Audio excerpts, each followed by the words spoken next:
नाम कर रहा है पर तुम चुप रहो। पर यहाँ चुप रहा नहीं जाता, विचलित हो जाते हैं।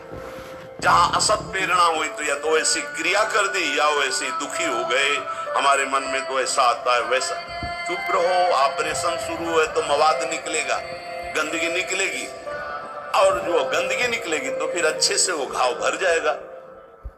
जितना दोष निकल रहा है उतना ही सद्गुण आ रहा है। अंतःकरण में भागवतिक सद्गुणों की प्रतिष्ठा होने में देर नहीं लगेगी। किसको? जो नाम जपने के साथ नाम का ध्यान करता है या नाम जपने के साथ रूप का ध्यान करता है। अब उसके हृदय में भगवत स्वरूप, पवित्रता, शांति, संतोष, निर्भयता, निश्चिंतता, समस्त दैवी संपदा प्रकाशित हो गई। अब तो एक एक नाम के साथ उसको स्वाद मिलने लगा और दिव्य स्वरूप भगवान का उसके हृदय में झलकने लगा। अब भगवान के रूप की प्रतिष्ठा उसके मानस नेत्रों में हो गई। लीला में प्रवेश, सेवा का अधिकार, सब भाव स्वरूप की जागृति, सब पूरा का पूरा प्रकरण ध्यान से बार बार सुनना। जब कोई साधक नाम जब प्रारंभ करता है, नाम जाकर के अंदर ज्ञान जागृति नहीं करता। प्रारंभ में सुप्त वासना प्रवृत्तियां जो छुपी उनको जागृत करता है। उठ और भाग यहां से। अब वो कुसंस्कार, दुर्गुण, दुराचार दल के दल वहां हैं अंतःकरण में। जैसे जैसे साधक नाम जब बढ़ाता है वैसे वो अपने बल के साथ प्रकट होते हैं। परमार्थ का साधक यदि सत्संगी नहीं हुआ तो वो समझता है कि ये तो बहुत बड़ा विघ्न सामने उपस्थित हो गया, हृदय जल रहा है और पाप वासनाएं इतनी बढ़ती जा रही।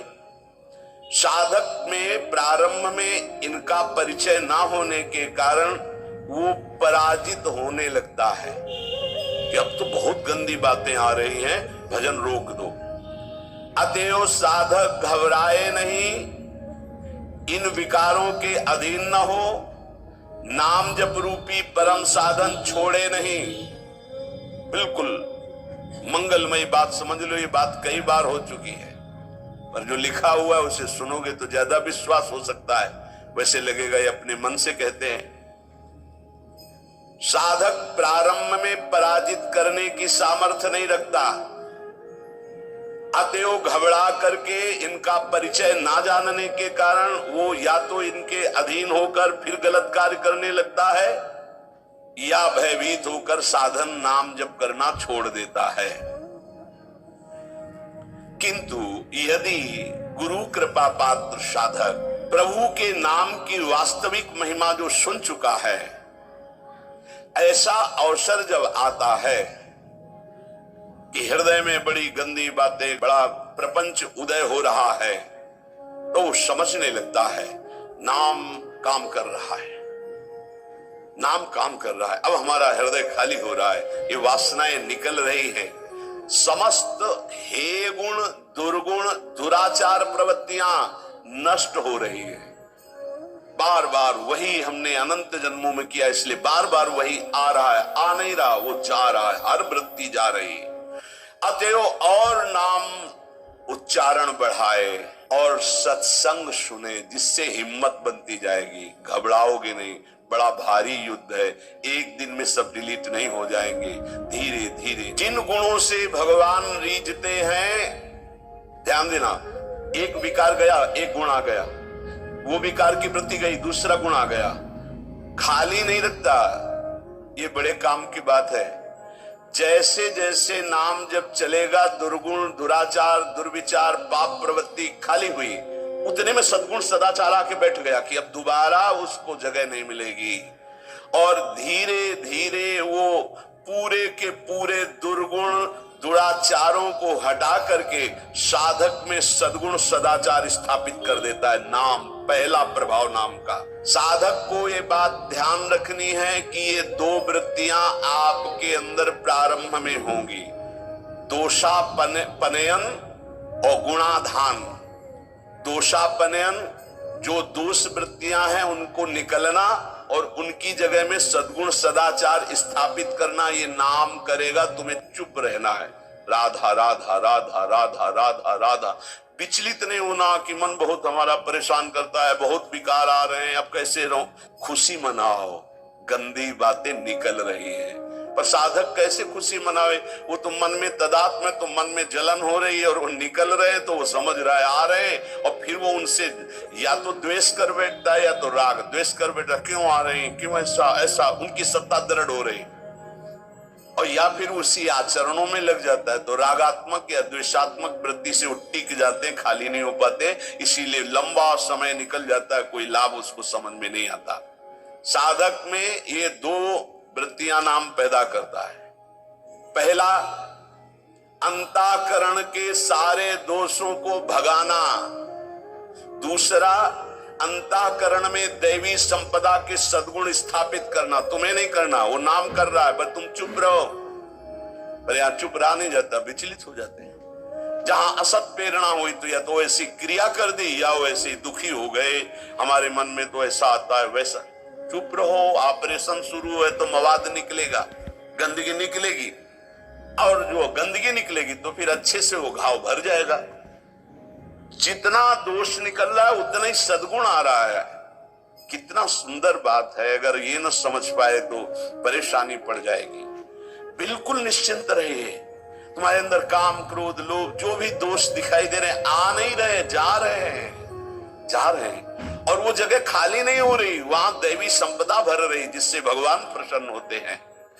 यदि हम नामोच्चारण के साथ साथ नाम का ध्यान शुरू कर दें तो और जल्दी दिव्य सद्गुण आ जाएंगे। अंतःकरण में भागवतिक सद्गुणों की प्रतिष्ठा होने में देर नहीं लगेगी।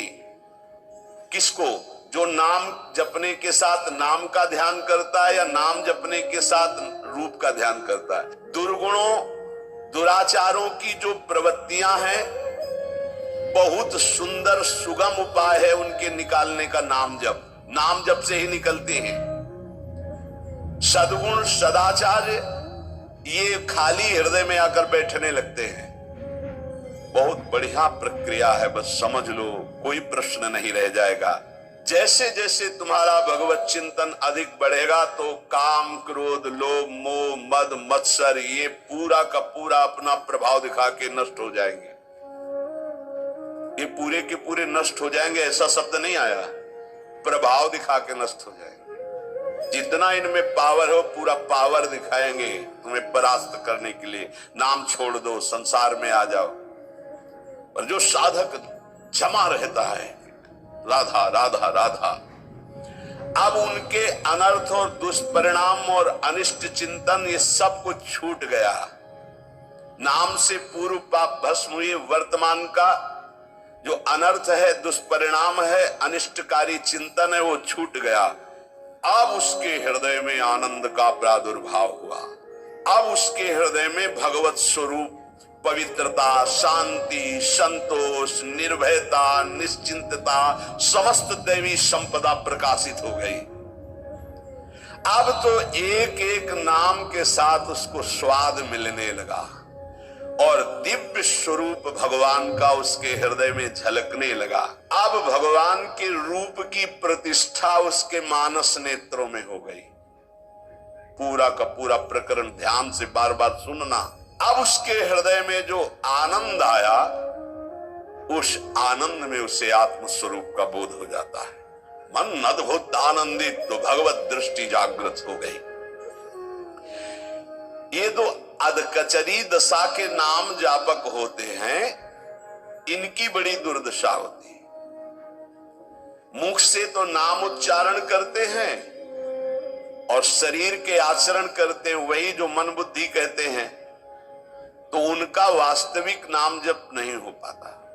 क्योंकि थोड़ी देर मुख से नाम उच्चारण कर लिया, फिर असत आचरण किए, असत चिंतन किए, तो ये जो अधकचरापन है ये बहुत कष्ट देने वाला है। सच्चा नाम स्मरण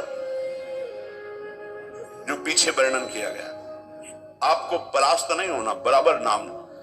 इसके साथ जब नाम का चिंतन, रूप का चिंतन, तब समझो कि आप अधकचरी अवस्था से बाहर आ गए।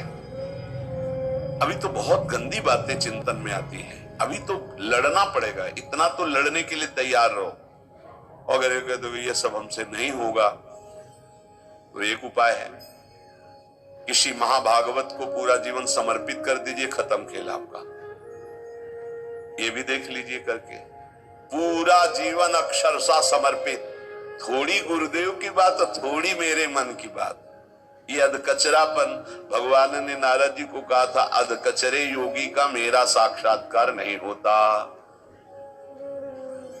थोड़ा गुरुदेव की बात माननी है, थोड़ी अपनी बात माननी है, अधकचरापन। पूरी बात गुरुदेव की माननी है, बस बढ़िया बात बन जाएगी। जब निकले वो मूड़े मुड़ा लिया है भगवत मार्ग में, फिर क्या, फिर अपने मन की बात क्या रहेगी। नाम, नामी और नाम धारक तीनों एक हो जाते हैं, ध्यान दीजिए, अभेद हो गया। नाम, नामी और नाम धारक तीनों एक हो गए। नाम में, नामी में, नाम धारक भगवत स्वरूप, कोई अंतर नहीं रह गया नाम में, नामी में और नाम जापक में। ये परिपक्व अवस्था नाम की, जापक की हुई। नाम स्मरण की बात जिह्वा से नाम, कंठ से नाम और फिर हृदय से नाम प्रारंभ हो जाता है, अंतरात्मा से। अब जब हृदय से नाम चल रहा है तो प्रेम स्फुरित हुआ, बस सब सामर्थ्य जागृत हो गई। प्रेम जागृत होते ही सब सामर्थ्य जागृत हो गई। भगवत प्रेम हो गया तो शेष सब बातें, लीला में प्रवेश, सेवा का अधिकार, सब भाव स्वरूप की जागृति, सब। जैसे बछड़ा आ जाए तो गाय रंभाती हुई स्वयं आ जाती है, ऐसे ही जहां उसके हृदय में प्रेम स्फुरित हुआ तो प्रेम लक्षणा भक्ति जागृत होते ही प्रिया प्रीतम उसके हृदय में आ गए। जैसे बछड़ा आ गया ना, गाय आ जाएगी, बछड़ा के पीछे रंभाती गाय, ऐसे ही प्रेम भाव जहां जागृत हुआ प्रिया प्रीतम आ गए। ये न किसी साधना से न योग से ये नहीं होता है, ये नाम से होता है, गुरु प्रदत्त नाम से। क्रैक से तो बस क्रैक